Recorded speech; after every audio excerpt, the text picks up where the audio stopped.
गुर्बत भी क्या चीज होती है, इंसान को वो काम करने पर मजबूर कर देती है जो वो करना भी नहीं चाहता। मैंने एक गरीब घर में आंखें खोली और हमारे खानदान में शायद बच्चों का ही कसूर था कि इस खानदान में क्यों पैदा होते हैं, क्योंकि मुझसे बड़ी 2 बहनें थी और मैं तीसरे नंबर पर थी। सबकी तरह मेरे बाप को भी बेटा चाहिए था, जबकि उसके सर पर 3-3 बेटियों का बोझ था। यही वजह थी कि उसका रवैया हमसे और मेरी माँ से हमेशा खराब ही रहा। बेटे की आरजू में मेरे बाप ने दूसरी शादी कर ली और जो खर्चा वो हमारे घर पर देता था उससे भी माँ को हाथ धोने पड़े। मैं 5 साल की थी जब पापा ने दूसरी शादी की और फिर उसके बाद मैं पापा को कभी कभार ही देखती थी। हम बहनों के हिस्से में सिर्फ माँ का ही प्यार आया था। बाप ने तो कभी झूठे मुंह से भी हमसे हालचाल न पूछा और न कभी हमारे सर पर हाथ रखा था। घर पर खाने को भी अक्सर कुछ भी ना होता था। तंग आकर मेरी माँ लोगों के घरों में काम करने लगी, जिससे घर का गुजारा होने लगा। मेरी बड़ी बहन 18 साल की हुई तो जहाँ पर माँ काम करती थी वहाँ की मालकिन ने अपने बड़े भाई के लिए मेरी बहन का रिश्ता मांग लिया। उस मालकिन का बड़ा भाई अपने बच्चों की शादी कर चुका था और वो कम से कम मेरी बहन से 20 साल बड़ा था। मगर वही बात कि गुर्बत के हाथों मजबूर होकर इंसान कुछ भी कर लेता है, तो मेरी माँ ने भी मेरी बहन की शादी उससे ही कर दी।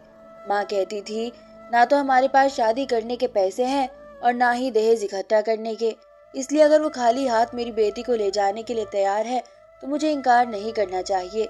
दूसरी बहन के साथ भी यही हुआ। माँ ने उसका रिश्ता भी गैरों में और बड़ी उम्र के आदमी के साथ कर दिया।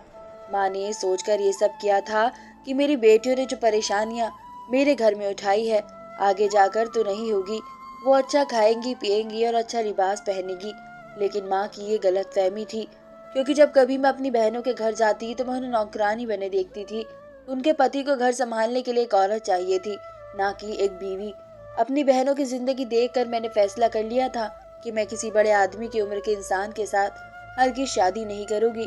माँ तो मेरी शादी भी बहुत जल्द करना चाहती थी, मगर मैंने जिद करके मैट्रिक कर लिया और मैट्रिक के बाद मुझे इंटर करने का शौक हुआ।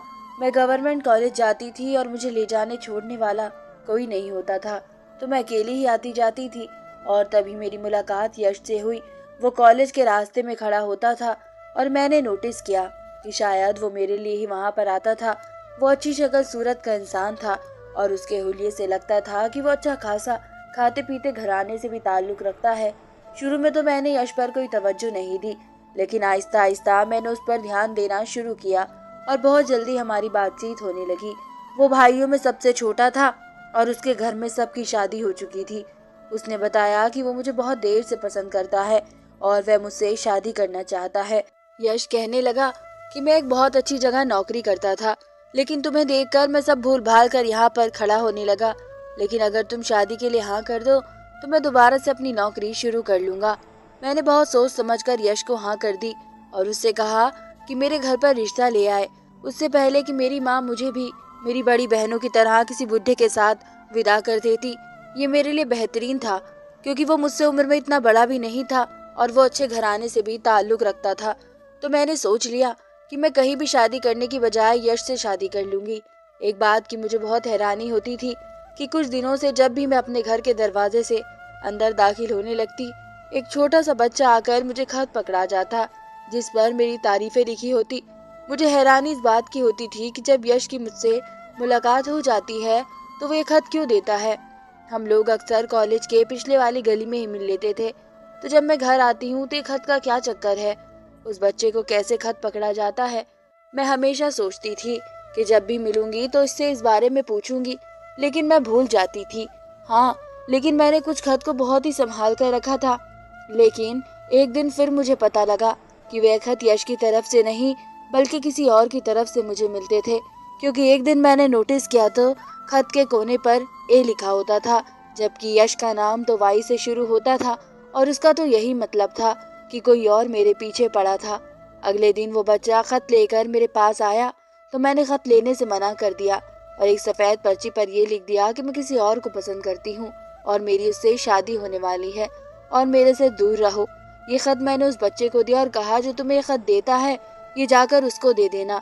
मेरी ये तस्वीर काम कर गई थी और उस दिन के बाद से मुझे भी कोई खत नहीं मिला। यश अपने वादे के मुताबिक अपने माँ बाप को मेरे घर रिश्ते के लिए लेकर आ गया। और मेरी माँ ने मेरी जिद पर मेरी शादी भी उससे करवा दी। मैं उससे शादी करके बहुत खुश थी कि अब मेरी जिंदगी में सिर्फ आसानी ही आसानी होगी। शादी के कुछ महीने तो बहुत अच्छे गुजरे। वो मेरा बहुत ख्याल रखते थे।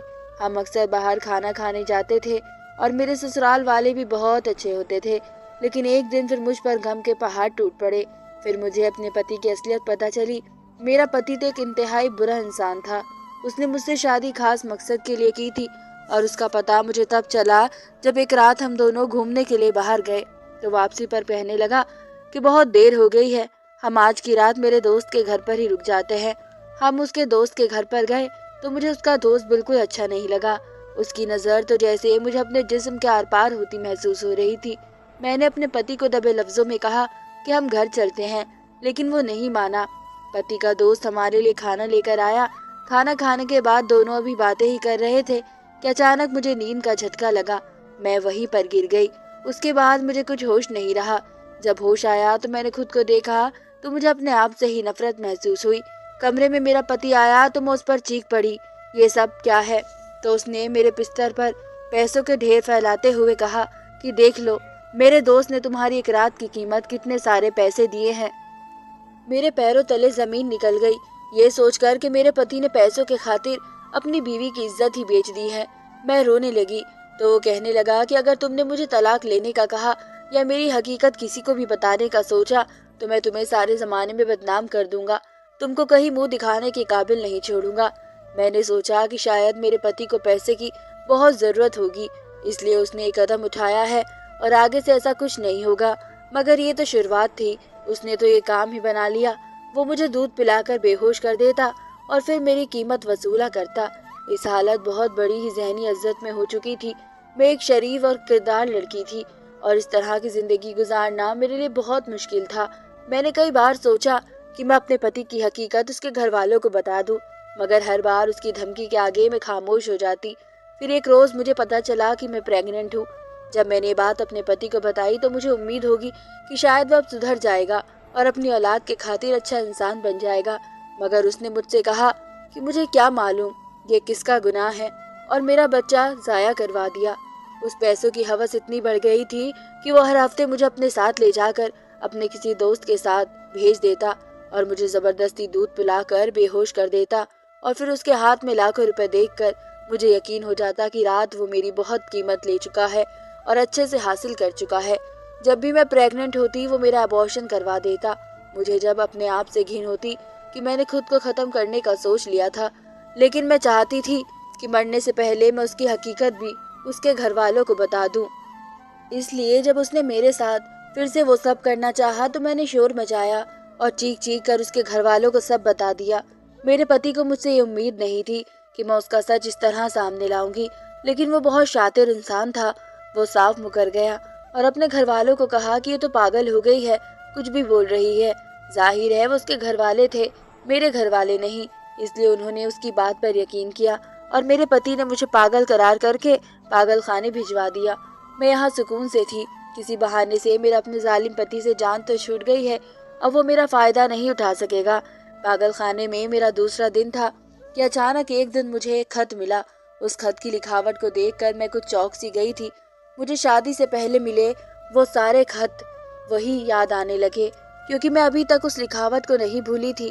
मेरे जिस्म में सनसनी दौड़ गई कि उस शख्स ने मुझे दोबारा कैसे तलाश कर लिया। क्या वो यहीं आसपास था? खत पर लिखी गई बातें कुछ यूं थी, मैं तो तुम्हारी शादी का सुनकर पीछे हट गया था, मगर मुझे बहुत अफसोस हुआ कि तुम्हारे पति ने तुम्हारा ये हाल कर दिया। अगर तुम चाहो तो मैं तुम्हें इससे आज़ादी दिलवा सकता हूँ। ये खत देखकर तो मैं परेशान ही हो गई कि इसको कैसे पता चला कि मैं यहाँ पर इस हाल में हूँ और मेरे पति ने मेरे साथ क्या किया। मैं तो उस शख्स को भूल चुकी थी। पागल खाने में मुझे दाखिल हुए अभी 3 दिन हुए थे कि एक दिन मेरा पति चला आया और मुझे कहने लगा कि अगर तुम यहाँ से आज़ादी चाहती हो तो तुम्हें मेरी बात माननी होगी। तुम्हें फिर से ये काम करना होगा और अपनी मर्जी से करना होगा, वरना तुम यहीं पर सड़ती रहोगी। मुझे उसकी बात सुनकर बहुत गुस्सा आया और मैंने उसके मुंह पर थूक दिया और कहा कि तुम जितनी मर्जी कोशिश कर लो, मैं कभी भी तुम्हारी बात नहीं मानूंगी। उसने गुस्से से मुझे पीछे धक्का दिया और थोड़ी दूर जाकर वहाँ 2 खड़े डॉक्टर से बात करने लगा। वो मेरी तरफ इशारा कर रहा था। मैं समझ गई कि उसने उन डॉक्टरों को भी खरीदा हुआ है, क्योंकि उन डॉक्टरों ने मुझे पागल कहकर मेरी रिपोर्ट बनाई थी। और तब मैं हैरान हुई थी कि मैं तो बिल्कुल ठीक हूँ, फिर उन्होंने मुझे पागल क्यों लिखा हुआ है। अब मुझे समझ आ रहा था कि ये दोनों भी मेरे पति के साथ मिले हुए हैं।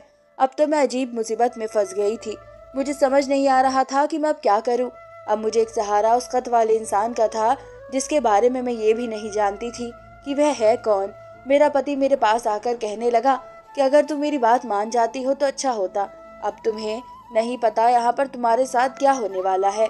वह तो ये कहकर चला गया, मगर मैं बहुत परेशान हो गई कि अब जाने जिंदगी मुझे कौन सा नया रूप दिखाएगी। मेरे पति के जाने के बाद वो दोनों डॉक्टर मेरे पास आए और कहने लगे कि तुम्हारा पति तो बहुत जालिम है। वो हमें कह रहा था कि हम तुम्हारा ख्याल न करें और तुम्हें पागल करार करके दे इंजेक्शन वगैरह लगाएं, मगर हमने उसे साफ मना कर दिया क्योंकि हमें तुम एक अच्छी लड़की लगी हो।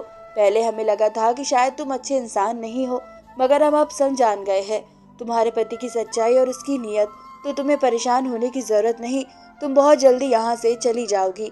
बस तुम्हें वही करना है जो हम कहेंगे। और उन डॉक्टर्स की बात सुनकर मैं बहुत उम्मीद से हो गई थी कि शुक्र है अब सब ठीक हो जाएगा। डॉक्टर के जाने के बाद मुझे खाना पेश किया गया। जब मैं खाने से फ्री हुई तो बर्तन में एक कागज देखकर मैं हैरान रह गई। उस पर लिखा हुआ था कि डॉक्टर की बातों का यकीन मत करना, ये तुम्हारे पति के साथ ही मिले हुए हैं। ये खुद तुमसे फायदा उठाने के चक्कर में है। ये तुम्हें यकीन दिलाकर तुम्हारा यकीन तोड़ देंगे। अगर तुम यहाँ से फरार होना चाहती हो और अपने पति से निजात पाना चाहती हो तो तुम वापस उसके पास लौट जाओ। मैं तुम्हें यकीन दिलाता हूँ कि अब तुम्हारे साथ कुछ भी बुरा नहीं होगा और तुम्हें तुम्हारे पति से निजात भी मिल जाएगी और सबके सामने उसकी असलियत भी आ जाएगी। अगर तुम मुझ पर यकीन करती हो तो तुम्हें ऐसा करना ही होगा। क्या सच था और क्या झूठ था, मैं तो उलझ कर रह गई थी। एक तरफ वो डॉक्टर थे और एक तरफ ये खत वाला अनजान इंसान था। मुझे उलझन हो रही थी और परेशानी भी कि मैं किस पर भरोसा करूं और किस पर नहीं। आखिर मैंने सोचा कि मुझे उस खत वाले इंसान का यकीन करना चाहिए। ये मेरा अपना सा लगता है।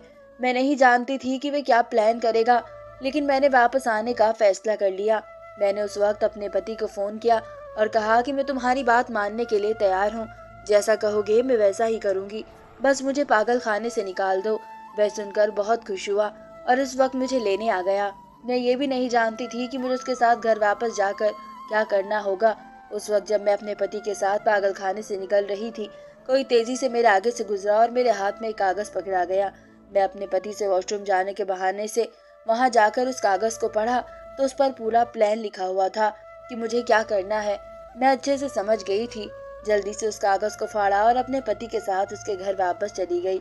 वो बहुत खुश हो रहा था और यही समझ रहा था कि अब मैं उसके साथ मिलकर अपनी खुशी से राजी होकर काम करूंगी।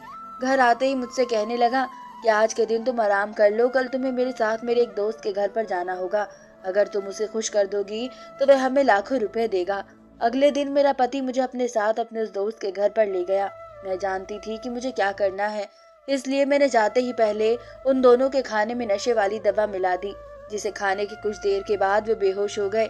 मैं नहीं जानती थी कि उसके बाद क्या होगा और मुझे भी क्या करना है, क्योंकि मुझे उस कागज पर सिर्फ इतना ही लिखकर बताया गया था कि मुझे उन दोनों को बेहोश करना है। अब ये काम करने के बाद मैं इंतजार में थी कि वह शख्स अब मुझसे कैसे दोबारा बात करेगा।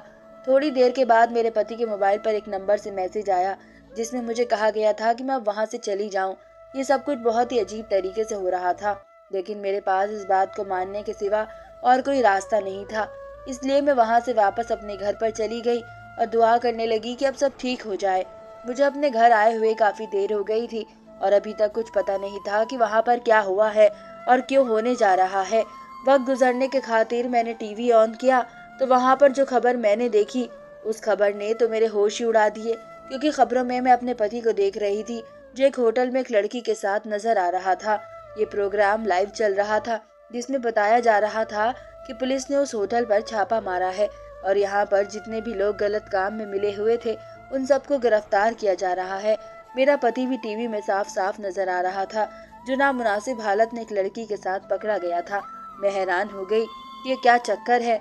मैं तो अपने दोस्त के घर में उसके साथ बेहोश पड़ा था, फिर वो दोनों इस होटल में कब और कैसे पहुंच गए। पुलिस ने वहां मौजूद जिन लोगों को गिरफ्तार किया था, मेरा पति और उसका दोस्त भी था। उसके घर वालों ने सब कुछ स्क्रीन पर अपनी आंखों से देखा था और अब जाकर उन्हें यकीन आया कि मैं जो कुछ कह रही थी वो सच था। उनका बेटा उस लायक ही नहीं था कि उसके साथ शादी की जाती। उसने मेरी जिंदगी बर्बाद कर दी थी, क्योंकि ये सब कुछ लाइव प्रोग्राम में दिखाया गया था, इसलिए किसी गलती की गुंजाइश ही नहीं थी और सब सबूत सब लोगों के सामने थे। अब उनको एक लंबे अरसे तक जेल की हवा खानी थी और कोई नहीं रोक सकता था, और उनकी जो बदनामी सारी दुनिया में होती वो अलग। अब तो मेरे पास वजह मौजूद थी, इसलिए मैंने अदालत में तलाक का केस कर दिया और बहुत जल्दी मैंने तलाक भी ले ली। मैं वापस अपनी माँ के पास चली गई। सब अच्छा हो गया था, लेकिन अब भी मुझे ये जानना था वह शख्स कौन था जिसने मेरी इतनी बड़ी मदद की और मुझे मेरे पति से न सिर्फ निजात दिलाई बल्कि मेरे पति को सजा भी दिलवाई, क्योंकि सारे वाक़े को काफ़ी दिन गुजर चुके थे और उसने मुझसे बात नहीं की थी। मैं उससे मिलने और उसका शुक्रिया अदा करना चाहती थी, लेकिन कोई सूरत नज़र नहीं आ रही थी। माँ एक दिन कहने लगी, तुम्हारे लिए एक रिश्ता आया है और मैं चाहती हूँ अब तुम्हारी दूसरी शादी कर दूँ। मैंने माँ को मना करने की बहुत कोशिश की कि कौन शख्स है जो सब कुछ जानने के बावजूद मुझे अपनाना चाह रहा है। माँ मुझे कहने लगी कि छत पर चली जाओ, सब मालूम हो जाएगा। मैं भागती हुई छत पर गई तो वहाँ पर पहले से एक लड़का मौजूद था। मैं भागकर उसके सामने गई और उसे देखकर तो मुझे हैरत का एक और झटका लगा, क्योंकि मैं उसे जानती थी। वो हमारे मोहल्ले का ही एक लड़का था, मगर मैंने कभी उससे बात नहीं की थी, लेकिन मैं उसे पहचानती जरूर थी। मुझे देखकर कहने लगा, मैं ही हूँ वो जो तुम्हें खत लिखा करता था। मैं तुम्हें रोज कॉलेज जाते हुए देखता था और मैं तुमसे बात करना चाहता था, लेकिन कभी मेरी हिम्मत नहीं हुई, इसलिए मैं खत भिजवा देता। फिर जब मुझे पता चला कि तुम शादी कर रही हो तो मैं पीछे हट गया और अपने कामों में बिजी हो गया। मैं यही समझता रहा कि तुम अपनी शादीशुदा जिंदगी में बहुत खुश हो, मगर जब मैंने उस दिन तुम्हें पागल खाने में देखा तो मेरे कदमों तले जमीन निकल गई। मेरा अपना मेडिकल है और मैं पागल खाने दवाइयाँ पहुँचाने गया था और तुम्हारा पति और वह दोनों डॉक्टर मिले हुए थे। तुम्हारे पति ने उन्हें कहा था कि किसी भी तरह से मेरी बीवी को घर वापस जाने पर राजी करो।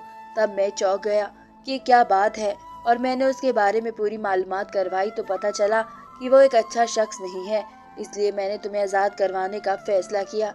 मैं वहीं पर था और मैंने ही बाद में कागज़ पर कुछ बातें तुम्हें लिख कर दी जिन पर तुमने अमल किया। जब तुम अपने पति और उसके दोस्त को बेहोश करके वहाँ से निकल गई थी तो मैंने अपने दोस्तों की मदद से उन दोनों को उस होटल में पहुँचा दिया जहाँ पहले से ही वो लड़कियाँ मौजूद थी। मेरा एक दोस्त न्यूज़ चैनल में काम करता है और मेरे ही कहने पर उसने वो प्रोग्राम लाइव किया था ताकि सारी दुनिया के सामने तुम्हारे पति और सबका सच आ सके। मैंने ये सब सिर्फ तुम्हारे लिए किया था, क्योंकि वो तुम्हें गलत साबित करना चाह रहा था। इसलिए मैंने फैसला कर लिया कि अब उसकी असलियत सबके सामने लाकर ही रहूंगा। उसके खिलाफ और भी बहुत से सबूत मैंने पुलिस को दे दिए और अब वो एक लंबे अरसे तक जेल में ही रहेगा।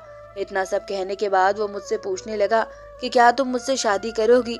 मैंने परेशान होते हुए कहा कि मैं अब तुम्हारे काबिल नहीं हूँ। तो उसने मुझे कहा कि मोहब्बत ये नहीं देखती कौन किसके काबिल है, मैं तुम्हें शुरू से ही चाहता हूँ और अब भी चाहता हूँ।